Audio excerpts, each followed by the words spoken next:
Hi everyone, मैं हूं सुधीर और आप सभी का जीके मिलियन पर स्वागत है। और आज मैं कंप्यूटर का सिलेबस क्या होगा इस पर आपकी कक्षा लूँगा। जैसा कि आप सभी जानते हैं कि एसएससी ने अपने आने वाले एग्जाम में क्या क्या है कि कंप्यूटर को एक विषय के रूप में शामिल किया है। जैसे मैं बात करूं सचिवालय के बारे में, तो यहाँ आपको कंप्यूटर से 20 प्रश्न पूछे जाने हैं। वैसे आप देखेंगे कि एलडीसी के यहाँ पर एलडीसी का जो आपका एग्जाम होना है वहाँ पर भी कंप्यूटर से आपको जुड़े प्रश्न मिलेंगे देखने को, या झारखंड में दरोगा के पदों पर नियुक्ति होनी है आने वाले समय में, वहाँ पर भी आपको कंप्यूटर से जुड़े प्रश्न देखने को मिलेंगे। जैसे मैं बात करूँ सचिवालय के बारे में, तो 20 प्रश्न यहाँ आपको पूछे जाने हैं। एलडीसी में संभावना है कि 20 प्रश्न आपको वहाँ पूछे जाएंगे, झारखंड दरोगा में 20 प्रश्न, और ऐसे कई सारे एग्जाम हैं जहाँ पर आपको कंप्यूटर को क्या किया गया है, कंप्यूटर से आपसे प्रश्न बनने वाले हैं। तो आवश्यक ये हो जाता है कि कंप्यूटर में हमें क्या क्या पढ़ना है, इसका पाठ्यक्रम क्या होगा, हम इसके बारे में इसके बारे में आपको पता होना आवश्यक है। तो हम क्या करते हैं, सबसे पहले इसके सिलेबस को समझने का प्रयास करते हैं कि हमें सिलेबस में क्या क्या पढ़ना है। तो आइए देखते हैं इसका सिलेबस क्या क्या होगा। आइए देखते हैं।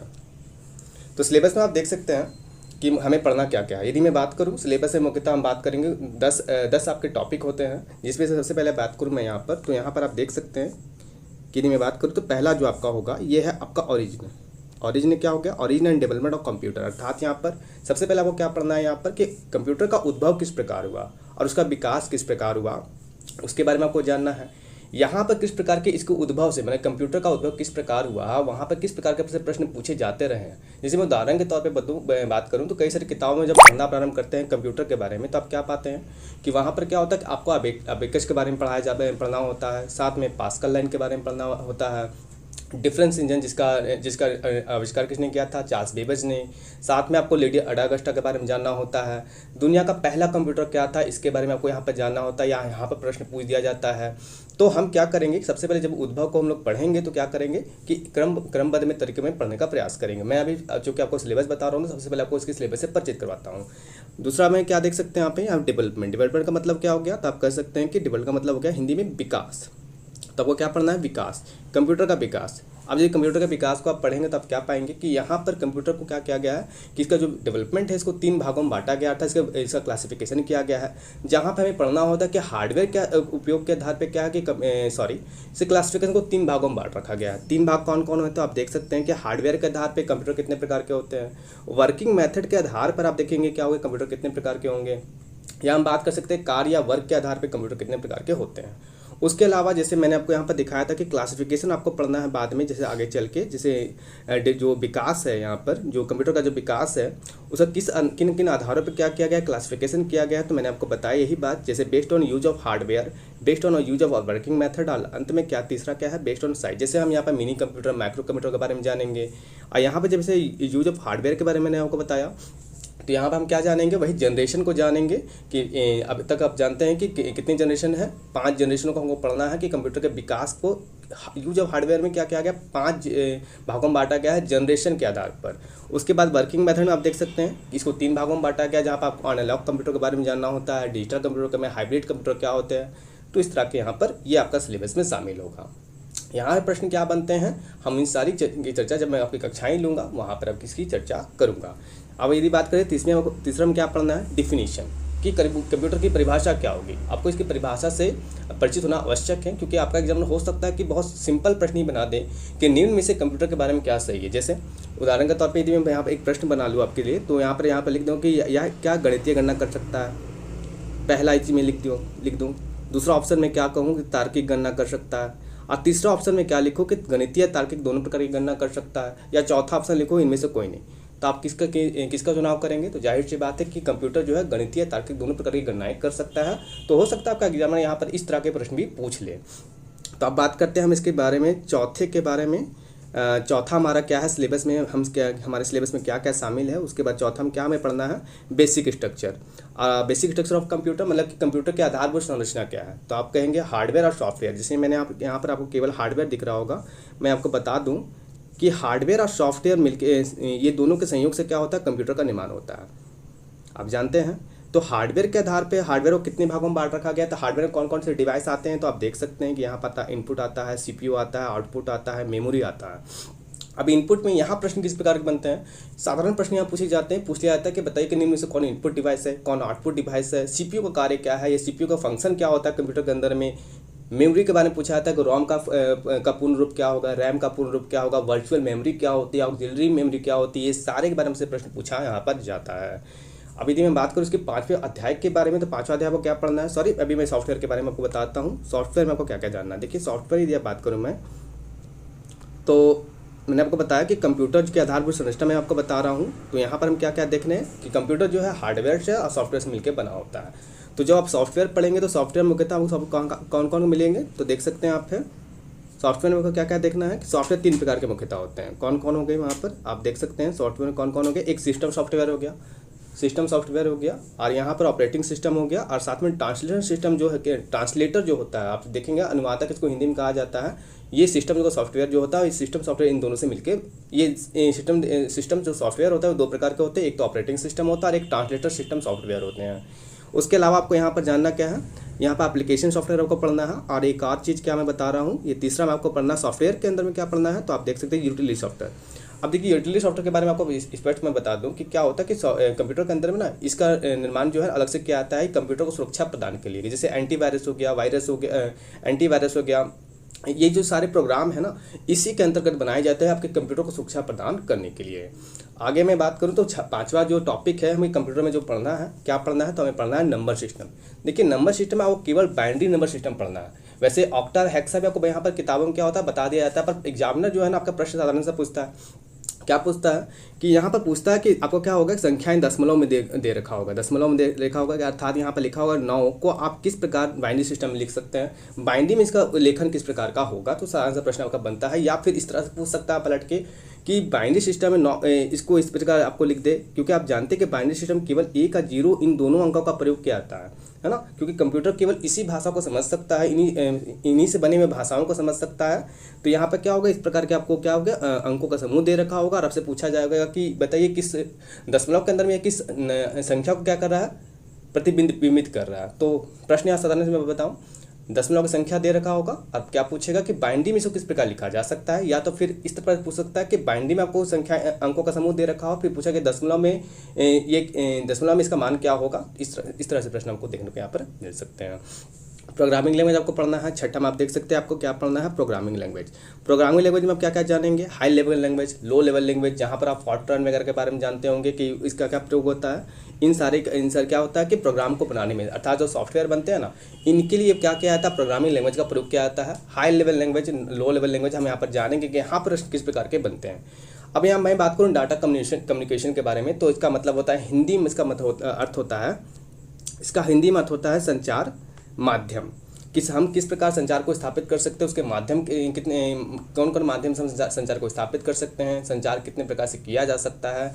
तो इन सब के बारे में हम लोग यहाँ पर जानेंगे। 7वां सेक्शन जो आपका जो सिलेबस में आपको टॉपिक में कंप्यूटर में शामिल किया जाता है। उसके अलावा हम बात करेंगे जब संचार के माध्यम स्थापित हो जाते हैं तो क्या होता है, आपका इंटरनेट का निर्माण होता है। हम यहाँ पर जानेंगे इंटरनेट कितने प्रकार के होते हैं। यहीं पर आपको ईमेल के बारे में जानना होगा, साथ में सोशल नेटवर्किंग साइटों के बारे में आप जानेंगे, कई सारी चीज़ें आपको जानना होगा। यहीं पर वेबसाइट के बारे में आप जानेंगे, ब्राउजर क्या होता है, ये सारी चीज़ें आपको इंटरनेट के अंदर पढ़नी होती है। और यहाँ पर एक प्रश्न क्या बनते हैं आपके एग्जामिनर के द्वारा, या कंप्यूटर के विषय को आप यदि पढ़ेंगे तो आप पता चलेगा क्या कि अब तक जो प्रश्न बनाए गए हैं वो अधिकतर प्रश्न देखेंगे क्या होता है कि ये जो प्रश्न है ना कि इंटरनेट से काफ़ी अभी वर्तमान समय में जो प्रश्न है इंटरनेट से पूछे जाने लगे हैं। तो मैं यहाँ पर जब कोई इस विषय को पढ़ाऊँगा तो मैं आपको सारी चीज़ें स्पष्ट करता चलूँगा। हाँ, 9वां मई की बात करूँ तो क्या पढ़ना आपको है, विंडोज़। वर्तमान समय में दुनिया में जितनी भी कंप्यूटर को उपलब्ध है वहाँ पर जो ऑपरेटिंग सिस्टम है वो कौन सा होगा, तो आप कहेंगे अधिकतर को इसका जवाब पता है, कौन है, विंडोज़ है। तो यहाँ पर विंडोज़ के बारे में जानेंगे, है तो एक तरह का सॉफ्टवेयर ही ना, तो यहाँ पर आपको जानना होगा विंडोज़ के बारे में। यदि मैं विंडोज़ के बारे में बात करूँ तो मैं थोड़ा सा आपको स्पष्ट कर दूँ विंडोज़ के बारे में क्या क्या आपको जहाँ पर पढ़ना होता है, मैं स्पष्ट कर देता हूँ। जैसे विंडोज़ के बारे में यदि मैं बात करूँ, विंडोज़ के बारे में बात करूँ तो याद कर रखना एक ऑपरेटिंग सिस्टम है, अर्थात है तो सॉफ्टवेयर, ऑपरेटिंग सिस्टम सॉफ्टवेयर है। अब ये क्या है ना कि GU आधारित है, अर्थात ग्राफिकल यूजर इंटरफेस पर आधारित है। अर्थात यहाँ पे क्या है ना, टेक्स्ट के जगह पर क्या है कि यहाँ पर चित्र का या रेखा चित्र के माध्यम से क्या क्या आता है, संवाद यह उपलब्ध करवा आपको क्या करता है, आपको कम्युनिकेट करना उपलब्ध करवाता है। ये जो सॉफ्टवेयर है ना विंडोज़ का, ये ऑपरेटिंग सिस्टम है, और इसके माध्यम से अर्थात टेक्स्ट के स्थान पर क्या करता है, टेक्स्ट के स्थान पे क्या करता है कि वो चित्रों के माध्यम से क्या करता है कि कंप्यूटर के साथ में आपको क्या है, कंप्यूटर के साथ में संवाद करना आपको उपलब्ध करवाता है। यदि मैं बात करूँ यहाँ पर आपको ना आइकन शब्द सुना होगा विंडोज़ के अंदर में, इंटरफेस शब्द यहाँ पर सुना होगा आपने, शायद में डेस्कटॉप के बारे में आपने सुना होगा, डेस्कटॉप शब्द के बारे में। जैसे बूटिंग की प्रक्रिया प्रारंभ होने के बाद जब कंप्यूटर में आपको क्या होता है कि जब विंडोज लोड हो जाता है तो जो प्रारंभिक होम पेज दिखता है इसको कहते हैं डेस्कटॉप।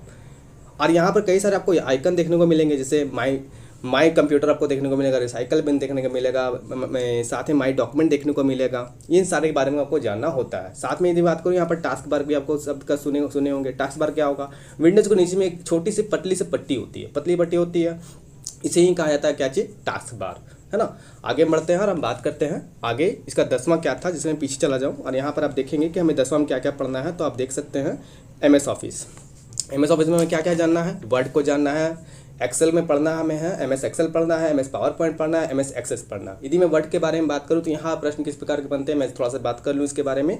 तो वर्ड के अंदर में आप क्या पाएंगे कि वर्ड में आप देखेंगे कि पहला तो बात ये जानिए, ये वर्ड प्रोसेसिंग सॉफ्टवेयर है। अब इसका एक्सटेंशन क्या होता है, ये प्रश्न आपसे पूछ सकता है, या आपसे पूछा जा सकता है इस प्रकार की बताइए कि कट या कॉपी करने के बाद जो डाटा है वह कहाँ स्टोर हो जाती है, इस तरह का प्रश्न पूछ सकता है। फॉन्ट स्टाइल क्या होता है, उसका साइज क्या होता है, उसका नाम क्या होता है, मार्जिन कितने प्रकार के होते हैं, गटर मार्जिन क्या होता है, ये सारे प्रश्न आपको देखने को मिल सकता है। वर्ड रैप क्या होते हैं, इंडेंट क्या होता है, हेडर फुटर क्या होता है, ये सारे जो शब्द है, शब्दावली है, ये आपको वर्ड के अंदर देखने को मिलेगा। बात यदि मैं बात करूं एक्सेल के बारे में तो यहाँ पर क्या देखने को मिलेगा आपको कि ये एक इलेक्ट्रॉनिक स्प्रेडशीट है। वर्तमान समय यदि बात करूं तो आप इसे इलेक्ट्रॉनिक स्प्रेडशीट है, इसे हिंदी में यदि सामान्य भाषा में कहा जाए तो इसे वर्कशीट भी कहा जा सकता है। अब इसका प्रयोग क्या होता है, सांख्यिकी गणना करने में और चार्ट को बनाने में क्या किया जाता है। इसका एक्सटेंशन क्या होगा, ये सारे आपसे प्रश्न पूछ सकता है। बताइए कि एक्सेल में यदि कोई फाइल को आप बनाते हैं इसका एक्सटेंशन क्या होगा। उसी प्रकार यदि मैं बात करूं पावर पॉइंट के बारे में, यदि मैं पावर पॉइंट के बारे में बात करूं तो पावर पॉइंट में क्या स्थिति आती है कि पावर पॉइंट में आप देखेंगे क्या कि आपसे पूछ सकता है कि पावर पॉइंट का सिंपल से मैं यदि परिभाषा कहूँ तो ये प्रेजेंटेशन को प्रस्तुतिकरण के लिए एक सॉफ्टवेयर है, ठीक है। अब यहाँ पर स्लाइड का निर्माण होता है, इसका एक्सटेंशन क्या होता है, ये प्रश्न आपसे पूछ सकता है। व्यू कितने प्रकार के हो सकते हैं, शॉर्टकट कमांड के बारे में हम लोग यहाँ पर जानेंगे कि किन शॉर्टकट कमांड के माध्यम से क्या है स्लाइडों का निर्माण किया जाता है, नई स्लाइड लाई जा सकते हैं। वैसे मैं आपको वर्ड के अंदर भी शॉर्टकट कमांड के बारे में बताऊंगा कि किस प्रकार शॉर्टकट कमांड के माध्यम से क्या है कि वर्ड में काम किया जा सकता है। एक्सेस के बारे में यदि मैं बात करूं, अंतिम जो है यहाँ पर एक्सेस आपको पढ़ना है। एक्सेस में क्या है कि ये डाटाबेस, अर्थात यहाँ पर क्या है कि डाटा को ना, जैसे जो जानकारियाँ होती हैं उसे क्या किया जाता है, सामूहिक रूप में क्या होता है, इनको जमा किया जाता है और एक डाटा बनाया जाता है। अब ये डाटाबेस बनाने का और प्रबंधन करने का एक सॉफ्टवेयर है।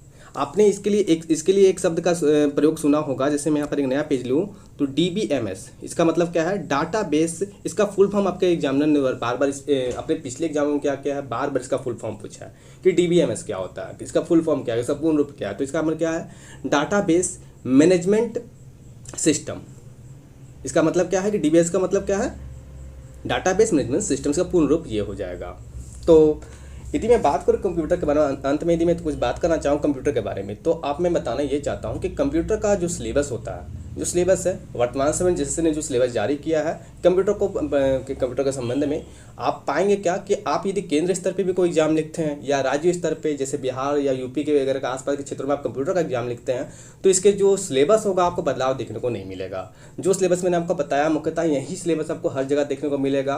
और ऐसा ना सोचे कि यहाँ पर कुछ अतिरिक्त सिलेबस हो सकते हैं या जोड़ा जा सकता है। देखिए नए नए उपकरणों का निर्माण हो रहा है, यहाँ पर हो सकता है उन उपकरणों को क्या करें कि आपके क्या करें कि इस सिलेबस में शामिल कर ले, लेकिन जो विषय जो मैंने आपको बताया 10 टॉपिक कंप्यूटर के अंदर मुख्यतः यही टॉपिक होंगे जहाँ पर आपको पढ़ना होता है ये सारी बातें। और यहाँ के एग्जामिनर के द्वारा बहुत ज़्यादा कठिन प्रश्न नहीं बनाए जाते हैं। यदि मैं जिससे के बारे में बात करूँ तो आपको याद क्या रखना है कि यहाँ पर जो अधिकतर प्रश्न बनने हैं वो आपको वर्ड से बनने हैं, पावर पॉइंट से बनने हैं, एक्सेल से बनने हैं, क्योंकि काम भी आपको कल होकर यहीं पर करना है। अधिक इंटरनेट के बारे में आपको पूछ सकता है, इंटरनेट में ईमेल के बारे में कि ईमेल कैसे किया जा सकता है, फैक्स किसे किया जा सकता है, ये सारे प्रश्न यहाँ पर बन सकते हैं। तो ठीक है, तो मैंने आपको क्या किया, मैंने आपको यहाँ पर जो कंप्यूटर का जो सिलेबस हो सकता है इसको परिचित कराने का प्रयास किया। और साथ में आपको यह भी स्पष्ट करना चाहता हूँ कि कंप्यूटर के द्वारा मैं क्या होगा कि मैं नियमित कक्षा दूंगा। सबसे पहले हम क्या करेंगे, इसके उद्भव को समझेंगे, उसके बाद इसके विकास को समझेंगे, वहाँ क्लासिफिकेशन को जानेंगे, और उसके बाद हम क्या करेंगे, उसके अगले चैप्टर को धीरे धीरे करके आगे बढ़ते रहेंगे। यहाँ प्रश्न किस प्रकार के बनते हैं आपका जो एग्जामिनर है वहाँ आप कैसे प्रश्न बनाते हैं, इसकी चर्चा मैं करता चलूँगा। और साथ में क्या करूँगा कि आपको अभ्यास भी कराता चलूँ हर एक चैप्टर करने के बाद में। तो क्या इससे होगा कि इससे ये होगा कि आपका जो कंसेप्ट है वो भी पूरा हो जाएगा, और साथ में जो प्रश्न आप बनते हैं किस प्रकार के बनते हैं वो भी पूरा हो जाएगा। और अंततः क्या पाएंगे कि आप जब आपसे एग्जामिनर जो प्रश्न पूछेगा आप आसानी से वहाँ पर हल कर पाएंगे। तो मैं अंततः यह बात कहना चाहता हूँ कि आप सभी का शुक्रिया हमारे साथ हमारी वीडियो मतलब कि हमारे साथ जुड़ने के लिए। आप सभी का शुक्रिया।